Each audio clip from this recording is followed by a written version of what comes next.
আরে জানি জানি তোমাদের এই জগদ্ধাত্রী পুজো সিরিজটা দেখতে এখন একটু বোর হয়ে গেছে, কিন্তু কি করব বলো, আমার সুন্দর সুন্দর মুহূর্তগুলো তোমাদের সঙ্গে শেয়ার না করে থাকতেই পারি না। তো চলো আজকে ব্লগটা শুরু করছি।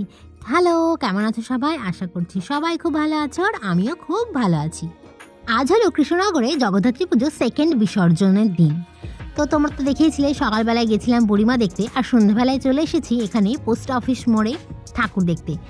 তোমাদের তো আগেই বলেছি যারা বড় বড় সাঙে যায় ঠাকুর, সেই সব ঠাকুর আগের দিন চলে গেছে। আজকে হলো ছোট মাঝারি সমস্ত ঠাকুরটা যাবে। আর আজকে ঠাকুর দেখার সময় লোকজন পুরো ক্লান্ত হয়ে যাবে, তার কারণ ঠাকুরের লাইন শেষই হবে না, পরপর পরপর যেতেই থাকবে। আর মানুষজন আজকে প্রবলভাবে ভিড় করেছে, তার কারণ উৎসবের শেষ আমেজটুকু সবাই চেটে পুটে নিতে চায়। তো আমরাও চলে এসেছি। কি দারুণ লাগছে ওই বেলুনগুলো, কিন্তু ইভানের তো পছন্দ নয়, সেই কারণে আমার আর বেলুন ওইটা কেনা হয় না।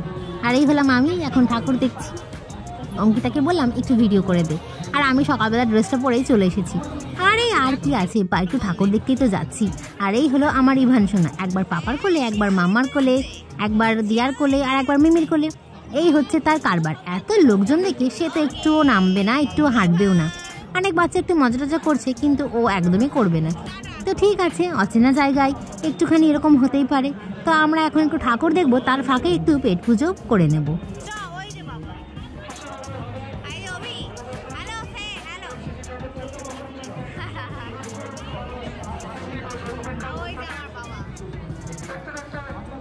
ওই দেখো আরেকটা ঠাকুর আসছে ওই পিছনটার দিক থেকে।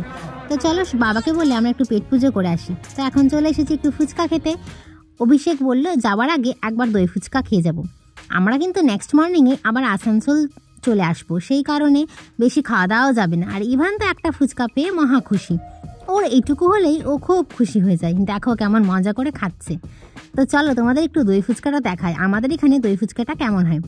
আসানসোলে কিন্তু আমি দই ফুচকা একদমই পাই না, তার ওখানে একটা দই দেয় ঠিকই একটুখানি, তার সঙ্গে একটা কি চাটনি দিয়ে দেয়, তো ব্যাস ফুচকাগুলো সব মিয়ে যায়। তো এখানে এখন দেওয়া হচ্ছে বাদাম। তো তোমরা দেখতে থাকো প্রসেসিংটা। আমার তো এখনই দেখে জিভের জল চলে আসছে, কি যে বলবো। আর দেখো আমাদের ফুচকার এখানে কত কিছু দেয়, শশা, তারপর এই যে লেবু, গন্ধরাজ লেবুর গন্ধে তো একদম মোমো করে ফুচকার একদম জলটা, কি যে টেস্টি লাগে খেতে। তো আমরা তো এখন বেশি খাবো না, ওই যে বললাম ফিরবো, সেই কারণে। তো এখন দই ফুচকা রেডি করা হচ্ছে। আমরা এখানে খাই না, আর একটা জায়গাতে খাই। তো এখানে আজকে মনে হলো একটু খেয়েই দেখি। আর পুজোর দিনে ফুচকার প্রচণ্ড দাম নেই, এইটুকুর দাম বলছে নাকি 40 টাকা। কি আর করা যাবে, একটু ইচ্ছে পূরণ করতেই এই কাণ্ড। আর হ্যাঁ, এই প্রসঙ্গে বলে রাখি, সবসময় যারা বসে তাদের কাছ থেকে খাওয়া উচিত, পুজোর দিনগুলোতেও এটা মেনটেন করা উচিত। আর এই যে আমাদের মোমোজীবী অঙ্কিতা, সারাক্ষণ ওর মোমো খেতে ইচ্ছে করে, সেই কারণে ওকে মোমো খাওয়াতে নিয়ে আসা হয়েছে। আর আমরাও একটু টেস্ট করব। আর ওই দেখো ওই দিক থেকে আর একটা ঠাকুর আসছে। এই ঠাকুরটা আমাদের পিছনের পাড়ারই একটা ঠাকুর, একটা ছোট্ট পাড়া আছে, সেই পাড়ার লোকজন মিলেই এই পুজোটা করে থাকে। তো এখানে কিন্তু সবাই যাচ্ছে, দেখো পাড়ার সব লোকজনগুলো ঠাকুরের সঙ্গে যাচ্ছে, ছোট বাচ্চারা বড়রা বেশ মজা করতে করতে যাচ্ছে। এইগুলো দেখতে ভীষণই ভালো লাগে, সবাই প্রাণ খুলে মজা করে, সবাই ফ্যামিলি মিলে, কি যে ভালো লাগে দেখতেই। দেখো মনে হচ্ছে যেন বাড়ির ঠাকুরের মতোই ওরা নিয়ে যাচ্ছে।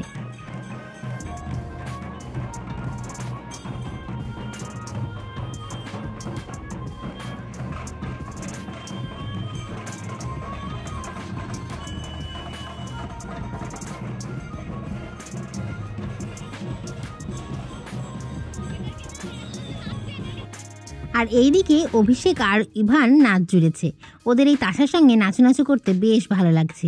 আর এই সময় আমার ক্যামেরাটা যে কী হয়েছিল কে জানে, দেখো ফোকাসই আসছিল না, কি যে বিড়ম্বনায় পড়েছিলাম। তাও অনেক ঠিক করে তারপর ঠিকঠাক এসেছে। তো এখন এই যে যাচ্ছে ঠাকুর, আর আমরাও ওদিকে ফিরবো। মাও হয়তো খোঁজাখুঁজি করছে, ভাবছে এরা মোমো খেতে কোথায় চলে গেল। ক্ষেত্রে সব দোষ কিন্তু ওই মোমোজীবী অঙ্কিতার, মানে আমার কাকুর মেয়ে। তোমরা তো দেখেইছো ওকে। তো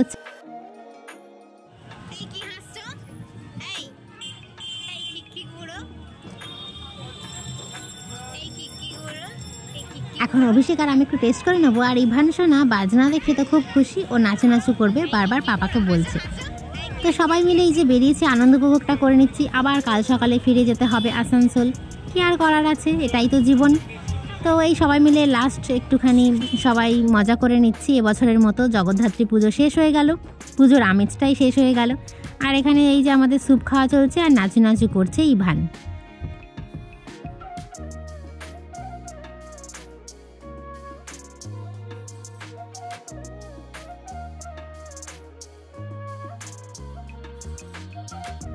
চলো তোমাদের একটা জিনিস দেখা, এক নাচটা রেকর্ড করেছি ইভান আর ইভানের পাপার। তো দেখে নাও, এই হচ্ছে নাচ।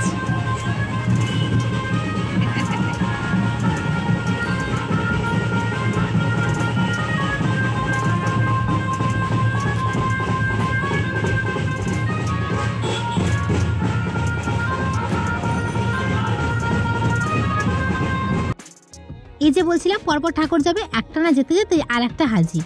তো এরা রাজবাড়ি ঘুরবে না, এবার সব ঠাকুর যাবে হচ্ছে জলঙ্গির ঘাটে নিরঞ্জনের উদ্দেশ্যে।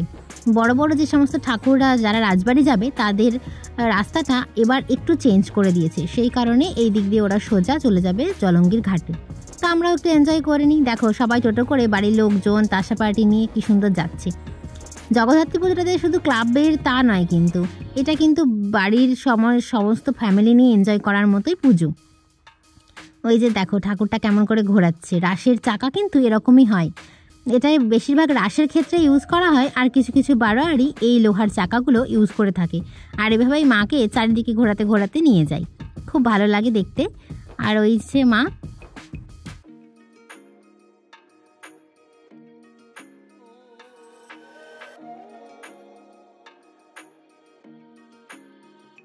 কালী পুজো আসলেই আমাদের শহরটা একদম চেঞ্জ হয়ে যায়, চারিদিকে আলো প্যান্ডেলে তোড়জোড় শুরু হয়ে যায়।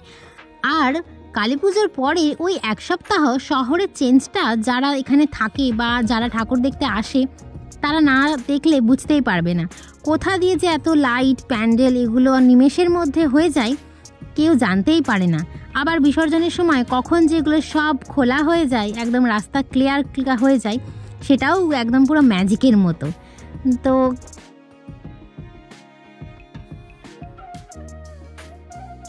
ওইদিকে আরেকটা ঠাকুর যাচ্ছে, কি সুন্দর মাতৃ প্রতিমা, একদম এটা হচ্ছে পুতুল মূর্তি, কি সুন্দর তাই না ঠাকুরটা, বেশ ভালো লাগলো কিন্তু দেখতে। এখানে যে আজকে এত ঠাকুর যাচ্ছে, এই ঠাকুরগুলো তো সমস্তটা দেখা সম্ভব নয়, তাই কিছু কিছু ঠাকুর, কিছু কিছু নয় প্রায় 60%ই মোটামুটি আমাদের বাদই হয়ে থাকে। তার কারণ আমরা যেতে পারি না, ভিড় থাকে, তারপর অ্যালাউ করে না যানবাহন, সেই কারণে আর কি যতটা পারা যায় দেখে শেষ করার মতো করে নিই আমরা, কিন্তু বেশিরভাগটাই অদেখা থেকে যায়। তো এই যে আবার পরপর ঠাকুর যাচ্ছে। তো এখন বাড়ি ফিরবো, কারণ ইভানসোনাকেও খাওয়াতে হবে আর আমাদের কিছু প্যাকিংও বাকি রয়ে গেছে। আমার পাপা অনেকক্ষণ ধরেই বলছে যে দাদাইকে খাওয়াবি না, চল দেরি হয়ে যাচ্ছে এবার বাড়িতে চল। তা আমি বললাম যে হ্যাঁ, ওই সন্ধ্যাবেলায় ইভানকে একটু খাইয়ে নিয়ে এসেছিলাম, সেই কারণে একটু দেরি হলে ক্ষতি হবে না। তো ওই যেটুকু চেটেপুটে আনন্দ নেওয়া যায় আর কি। আর ইভানও তো খুব খুশি হচ্ছে না এগুলো দেখে, ও যে বোর হচ্ছে তা নয়, সেই কারণে আমি বললাম 5-10 মিনিট লেট হলে কোনো অসুবিধে হবে না। তো এই হলো এবারকারের মতো আমাদের জগদ্ধাত্রী পুজোর বিসর্জন সে দেখা। আর আমরা কয়েকটা ছবিও তুলে নিয়েছি, তোমাদের সঙ্গে শেয়ার করে নেবো। এই যে সবাই মিলে দেখো ইভানের ফুচকা নিয়ে কেরামতিটা। তো চলো বাড়ি ফেরা যাক। বাড়ি ফিরেই সবাই ফ্রেশ হয়ে ডিনার নিয়ে বসে পড়েছি, ইভানসোনাকে খাইয়ে দেবো। আর এই হচ্ছে চালের রুটি, একটা খেতে দারুণ লাগে। মাঝে মধ্যে বাবা আগে নিয়ে আসতো, এখন অনেক দিন পর এবার নিয়ে আসা হলো। তো আছে চালের রুটি, আর সবার ডিমান্ডে আমি একটু চিলি চিকেন বানিয়েছি দুপুরেই, আর একটু মাটনও আছে, সেই দিয়েই সমস্তটা খাওয়া হবে। আর এই যে দেখছো কলাপাতা, আমাদের কলাপাতাই খেতে ভীষণ ভালো লাগে, সেই কারণে এবার কলাপাতাই ডিনার করে নেব। তো অভিষেক খেতে বসেছে, আর আমি যে বানিয়েছি চিলি চিকেনটা, তো বারবার জিজ্ঞেস করছি কেমন লাগছে খেতে, সেটা তুমি একটু বলতেই হবে তোমাকে। অভিষেক আগে কখনো চালের রুটি খায়নি, এই প্রথম খাচ্ছে, সেই জন্যই বারবার জিজ্ঞেস করলাম কেমন লাগছে। তো কেমন লাগলো আমার আজকের ব্লগটা তোমরা অবশ্যই জানিও, আর লাইক কমেন্ট করতে কিন্তু ভুলো না। আর এই চিলি চিকেন দেখিয়ে আজকের মতো ব্লগটা শেষ করছি, টাটা, দেখা হবে অন্য কোনো ব্লগে।